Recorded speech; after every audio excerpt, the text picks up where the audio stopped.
안녕하세요. 아동 이팀을 섬기고 있는 이진원 전도사입니다. 올해 여름에는 유난히 긴 장마를 겪었는데요. 6월 말에서 8월 중순까지 비가 거의 매일 내리다시피 했던 것 같습니다. 선생님들께서는 이렇게 긴 장마를 겪으시면서 어떤 생각을 하게 되셨나요? 저는 장마가 유난히 길다는 것을 깨닫고 왜 이렇게 장마가 길지? 하고 고민을 하게 되었습니다.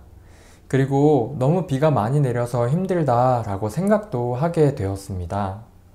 그러던 중에 어떤 카톡 친구의 프로필 사진이 보였는데요. 저에게는 좀 충격적으로 다가왔습니다. 그분을 잘 알지는 못했지만 환경운동에 관심이 있으신 분이라고는 언뜻 알고 있었어요. 그런데 그분의 카톡 프로필 사진에 이런 문구가 있었습니다. 지금 내리는 비는 긴 장마가 아니라 기후위기의 영향입니다 라고 문구가 쓰여져 있었어요. 이 문구를 보고 난 후부터 오랫동안 비가 내리는 것을 보면서 우리 지구가 이렇게 망가졌구나 하고 생각을 하게 되었습니다. 동아일보의 한 기사에 따르면 올해의 긴 장마의 이유는 수십 년째 이어지는 지구온난화와 밀접한 연관이 있다고 합니다. 그리고 현재 전염력이 어마어마한 코로나19 사태를 경험하고 있는데요. 코로나19 팬데믹 상황도 생태계 파괴와 밀접한 관련이 있다고 전문가들은 말하고 있습니다. 코로나 상황에 세계적으로 많은 분들이 돌아가시고 또 고통당하시는 분들이 많지만 다른 측면을 살펴보면 매연이나 공기오염이 좀 줄었다는 것을 깨닫게 되는데요. 인간이 움직임을 조금 멈추게 되자 지구가 좀 더 깨끗해지고 있습니다.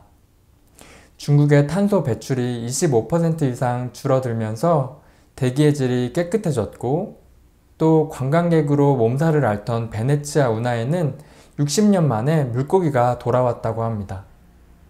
코로나19는 인간이 자신의 욕망을 충족시키기 위해서 자연을 파괴한 결과인데요. 동물들이 사는 야생과 인간들이 사는 마을의 경계선이 무너지면서 동물들에게만 있던 바이러스가 인간에게까지 전염된 것입니다. 코로나19 팬데믹은 기후위기가 만들어낸 괴물인 것이죠. 현재 우리가 겪고 있는 기후 문제, 생태 파괴로 인한 바이러스 문제들을 바라보면서 교사분들과 나누어야 할 중요한 문제로 환경 문제를 다루어야겠다고 생각이 들었습니다. 오늘 제목은 하나님이 창조하신 지구가 아파요 입니다. 오늘 강의의 내용은 그리스도인으로서 환경을 어떻게 대해야 하고 또 우리들이 하나님께서 주신 만물을 보존하기 위해서 어떤 일을 해야 하는지에 대한 부분입니다. 오늘 강의는 기독교 환경운동연대가 엮은 그린 엑소더스라는 책과 또 타일러 라쉬의 두 번째 지구는 없다 라는 책, 그리고 이도영 목사님의 코로나19 이후의 시대와 한국교회의 과제라는 이 책들을 기반으로 진행됩니다. 강의를 들어보시고 오늘 주제에 더 관심이 있으신 분께서는 이 세 권의 책을 읽어보시는 걸 추천드립니다.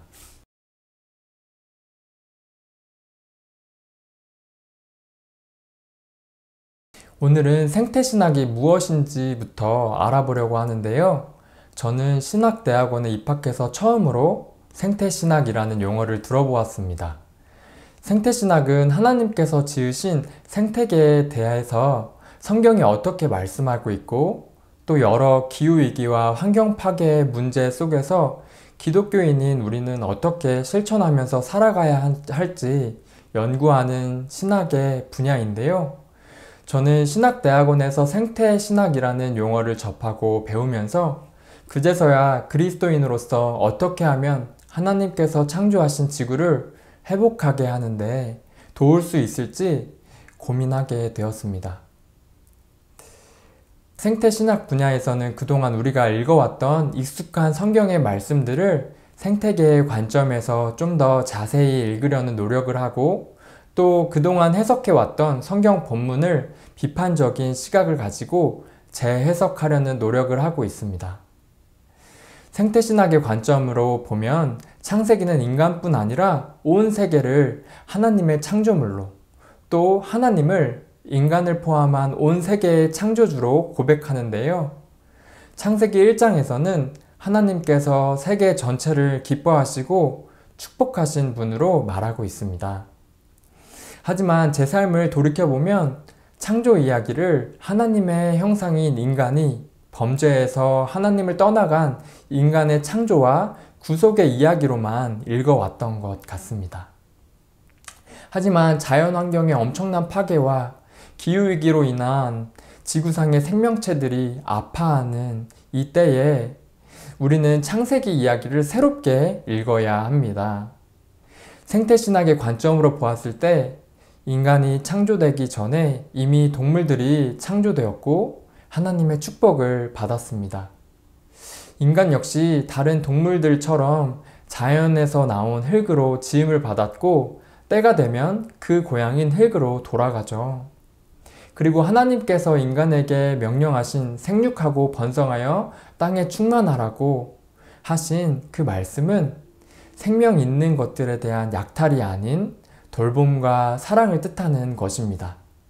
더 나아가서 하나님의 사랑과 구원의 대상이 모든 생명이라는 점은 노아 홍수 때 동물들도 구원의 방주에 탈 수 있다는 데서 분명히 드러납니다. 또 하나님이 무지개를 통해 맺으신 새 언약은 노아 가족뿐 아니라 모든 생명 있는 것들과의 언약이었습니다. 즉, 하나님께서 천지를 창조하셨던 그 사건 속에서, 그리고 노아 홍수 사건에서 하나님의 돌봄과 구원의 대상은 단지 인간뿐 아니라 모든 생명체들이었다는 것입니다.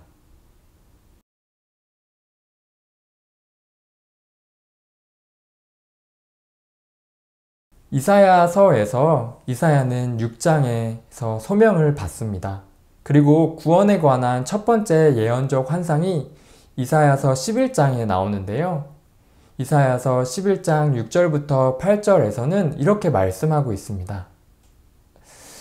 그때에 이리가 어린 양과 함께 살며 표범이 어린 염소와 함께 누우며 송아지와 어린 사자와 살찐 짐승이 함께 있어 어린아이에게 끌리며 암소와 곰이 함께 먹으며 그것들의 새끼가 함께 엎드리며 사자가 소처럼 풀을 먹을 것이며 젖 먹는 아이가 독사의 구멍에서 장난하며 젖된 어린아이가 독사의 굴에 손을 넣을 것이라.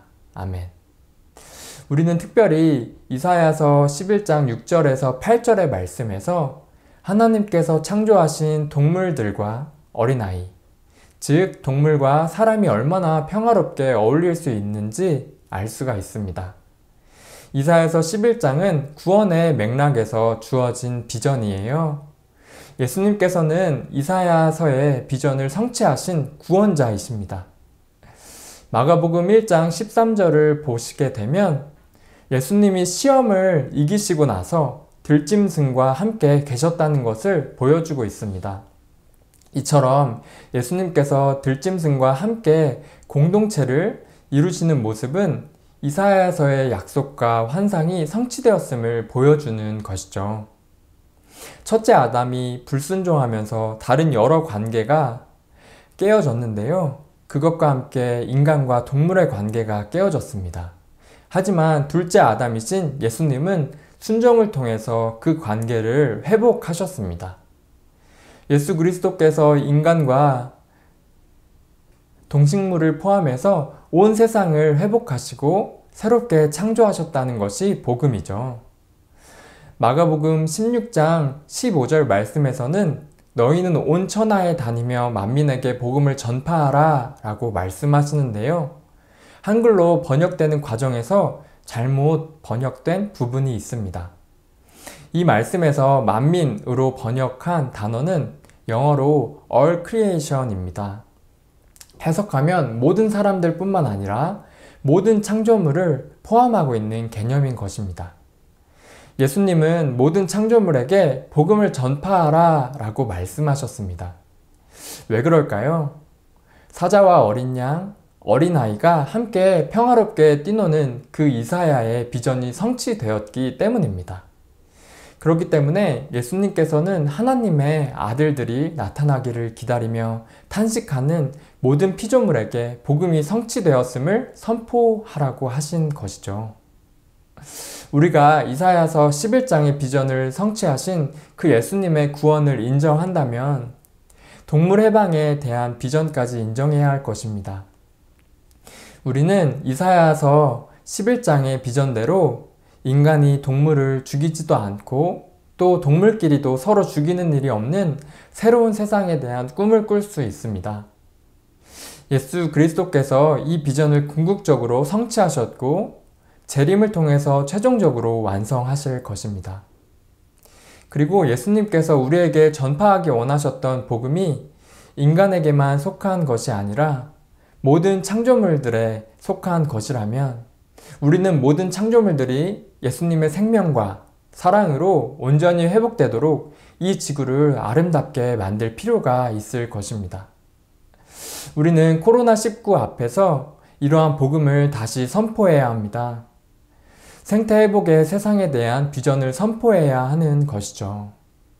그리고 교회 공동체의 문화를 생태의 문화로 바꿀 의무가 우리에게 있습니다.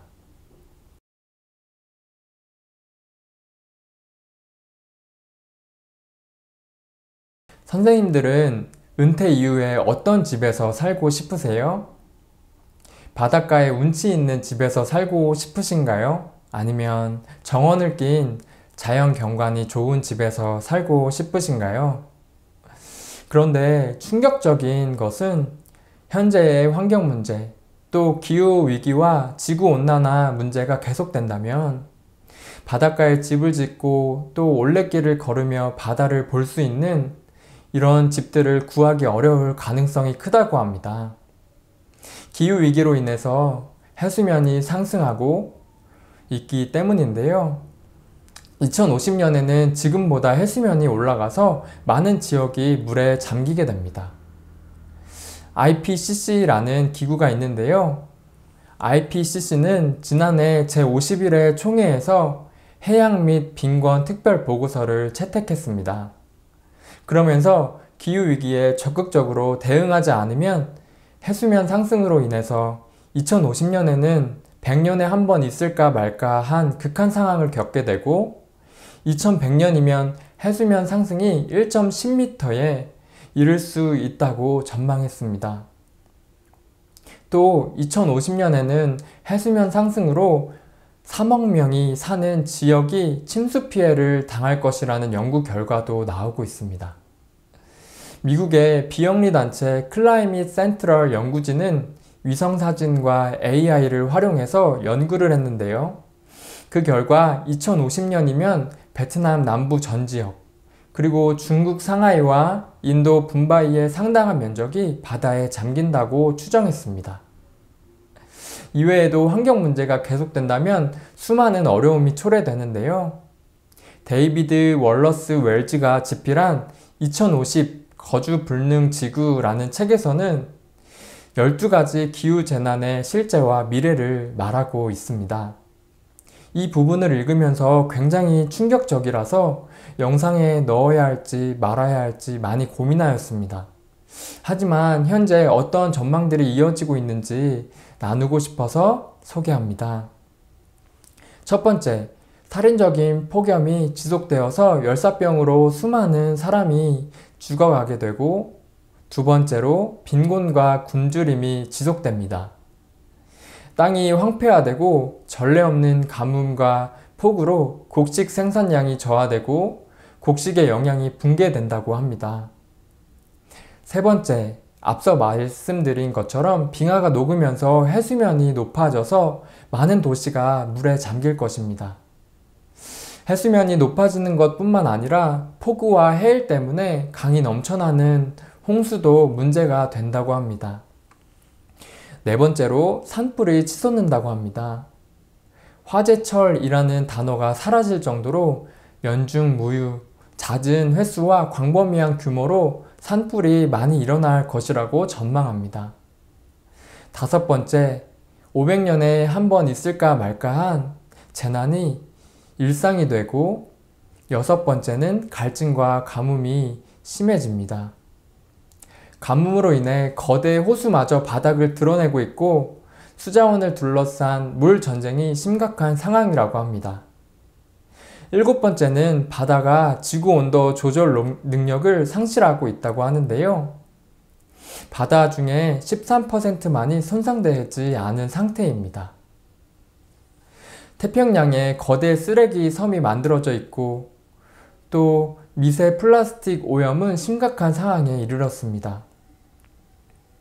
여덟 번째는 마실 수 없는 공기입니다. 세계 인구의 95%가 위험할 정도로 오염된 공기를 마시고 있습니다. 아홉 번째는 질병의 전파입니다. 각종 바이러스가 더욱 강하고 빠르게 진화되고 있습니다.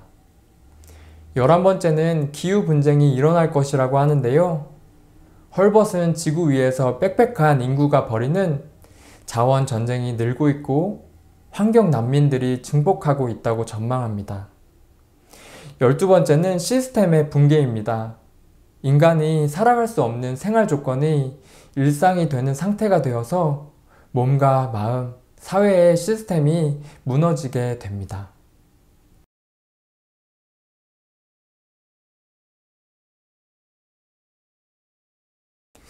선생님들, 그렇다면 왜 이렇게 지구가 아파하고 있는 걸까요? 지구 자원도 일정 규모 이상을 갖추고 있어야 순환을 하고 재생을 할 수 있습니다. 1년 동안 우리가 쓸 수 있는 지구의 자원을 1이라고 생각하면 그걸 1년 내내 나누어서 써야 합니다. 그런데 1보다 더 많이 쓰는 상태라면 어떨까요? 사실 1970년대 초반만 해도 세계 평균은 1을 넘지 않았습니다. 그때에는 인류가 빚쟁이가 아니었던 거죠. 어느 정도 지구가 재생할 수 있게끔 여력이 남은 상황이었는데요. 그런데 2000년대가 되자 지구가 제공하는 생태 용량을 10월이면 다 당겨 쓰게 되었습니다. 2019년에는 7월 말이면 지구 자원을 모두 탕진하게 되어서 무려 1.75개의 지구를 사용한 꼴이 되었습니다. 인간이 땅속에 탄소 통조림인 석탄, 석유, 가스 같은 자원들을 마구잡이로 쓰고 있기 때문에 지구가 회복하지 못하고 더 아파하고 있는 것이죠. 또 우리가 온실가스의 주범으로 자동차 매연이나 석유를 떠올리지만 의외로 또 다른 온실가스의 주범이 있는데요. 바로 축산업이라고 합니다. 세계 식량기후 FAO에서 2006년에 펴낸 축산업의 긴 그림자라는 보고서에 따르면 축산업은 온실가스 배출량의 18%를 차지한다고 합니다. 왜 이렇게 축산업이 온실가스 배출 비중이 높은 걸까요? 그 이유는 산림을 없애서 농장을 만들고 가축을 키우면서 자연이 가진 탄소 흡수원을 없애기 때문이라고 합니다. 미국의 비영리 단체인 EWG에서 발표한 기후변화와 건강을 위한 육식자 가이드 보고서에 따르면 우리가 먹는 식품 중에서 양고기, 소고기, 치즈의 온실가스 배출량이 가장 높게 나타났다고 합니다. 그 외에 잘 알고 계시는 것처럼 플라스틱과 일회용품의 사용이 환경 파괴의 원인이 되기도 합니다.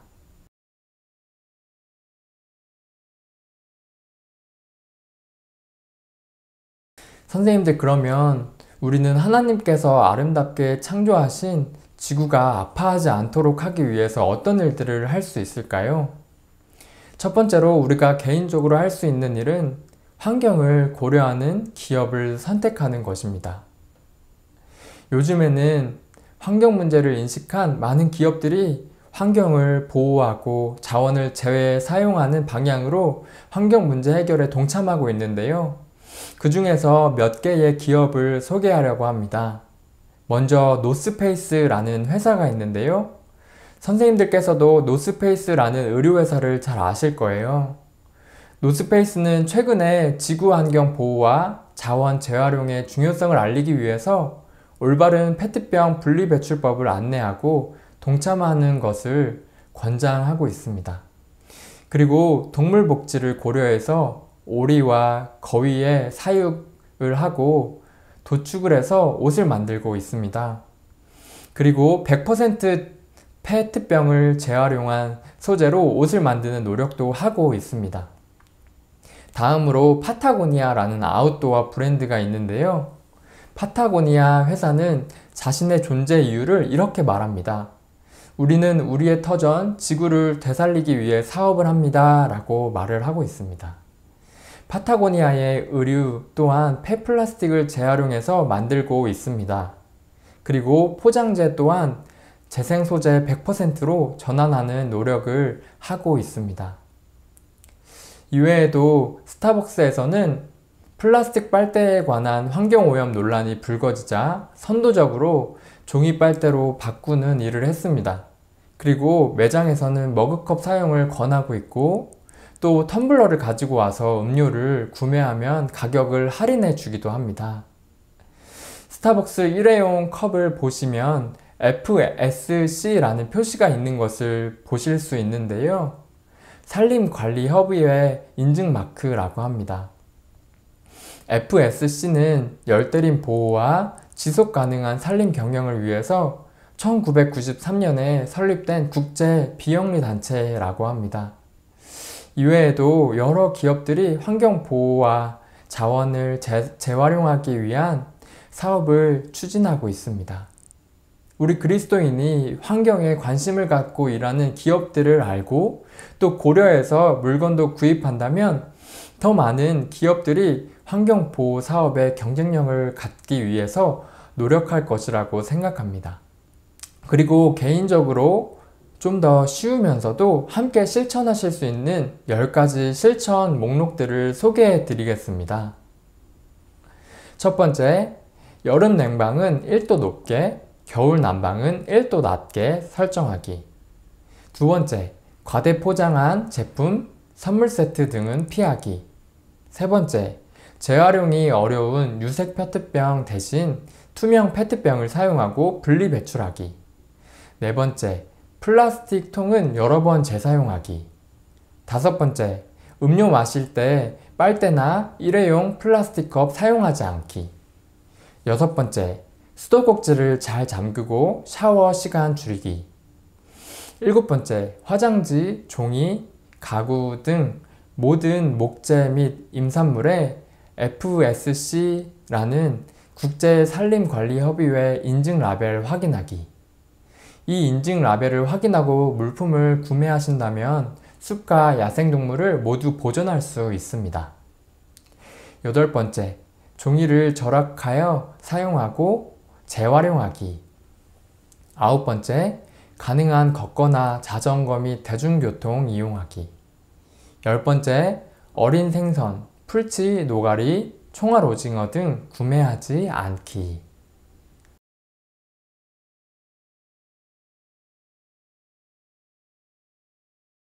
그리고 두 번째로 우리가 교회에서 할 수 있는 일들은 무엇이 있을까요? 그린 엑소더스라는 책에 교회에서 실천하실 수 있는 부분들이 많이 소개되어 있는데요.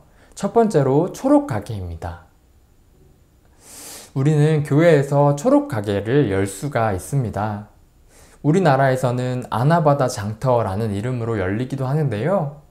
교회에서 초록 가게를 위한 공간을 마련하고 교우들이 사용하지 않는 물건을 기증하거나 교환해 갈 수 있도록 하는 작은 장터를 여는 것입니다. 초록가게 운동은 단순한 재활용, 재사용을 넘어서 도움이 필요한 이웃과 나눔을 실천하는 생명살림 운동입니다. 초록가게로 모인 물건들은 정기적으로 도움이 필요한 이웃들에게 전달하고 초록가게에서 만들어진 수익금은 지역사회와 환경 선교를 위한 헌금으로 소중히 사용될 수 있습니다. 또한 초록가게는 교회의 문턱을 넘기 어려운 교회 바깥에 이웃이 자연스럽게 교회를 방문하는 계기가 될 수 있습니다. 초록가게는 기후위기를 심화시키고 환경을 파괴하는 무분별한 소비의 대척점에서 착한 소비를 가능하게 하여서 지구를 살리는 가게입니다. 두 번째, 남는 종이 없게 하기입니다. 우리나라에서 한 해 동안 사용되는 종이컵의 수가 230억 개라고 합니다. 한 사람이 하루에 한두 개의 종이컵을 사용하는 셈이죠. 주일에 종이컵을 많이 사용하실 텐데요. 종이컵은 내부에 물이 스며들지 않도록 얇은 비닐막으로 코팅되어 있어서 재활용하기가 어렵다고 합니다. 그뿐만 아니라 스테이플러 철심이 남아있는 종이, 또 테이프가 묻어있는 종이, 이물질이 묻어있는 종이, 비닐 코팅이 되어 있는 종이 역시 이것들을 제거해야만 재활용을 할 수가 있습니다. 이러한 종이들은 우리가 종이로 분리수거를 해도 재생용지로 만들지 못하고 다시 쓰레기로 분류되어서 소각되고 맙니다. 그 때문에 종이의 재활용률을 조금 더 높이기 위해서는 종이의 이물질을 완전히 제거하고 종이컵은 종이컵대로, 신문지는 신문지대로, 복사용지는 복사용지대로 구분해야 합니다. 그리고 더 좋은 방법은 종이를 최대한 아끼는 것이죠. 종이를 아끼게 되면 종이의 수요가 줄어서 애초부터 숲에 나무를 베어낼 필요가 없고 종이를 재활용하는 공정에서 사용되는 연료, 물, 전기 사용량 역시 줄일 수 있습니다. 이외에도 소개해드리지 못한 부분이 참 많은데요. 되도록 교회에 텀블러를 가지고 다니실 수도 있고 또 교회 공터에 공동체 텃밭을 만들어서 어린 친구들도 함께 기르면서 하나님께서 허락하여 주신 열매를 맛볼 수 있도록 할 수도 있을 것입니다.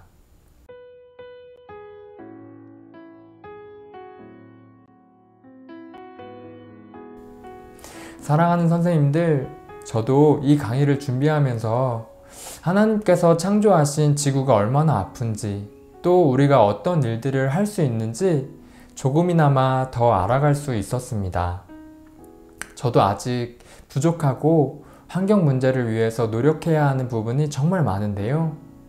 우리 모두 삶 속에서 한 걸음 한 걸음 조금 더 우리의 불편함을 감수하고 환경을 위해서 노력한다면 우리 어린 아이들이 더욱 깨끗한 지구에서 맑은 공기와 물을 마시며 살아갈 수 있게 될 것입니다.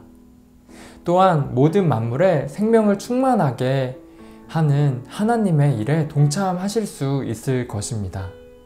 우리 모두 좀 더디고 힘들고 어렵더라도 주님께서 허락하여 주신 지구를 아름답게 가꾸시는 일에 동참하시는 모두가 되시길 간절히 소원합니다. 기도하겠습니다. 살아계신 하나님, 하나님께서 아름답고 또 깨끗하게 창조해 주신 지구가 많이 아파하고 있습니다.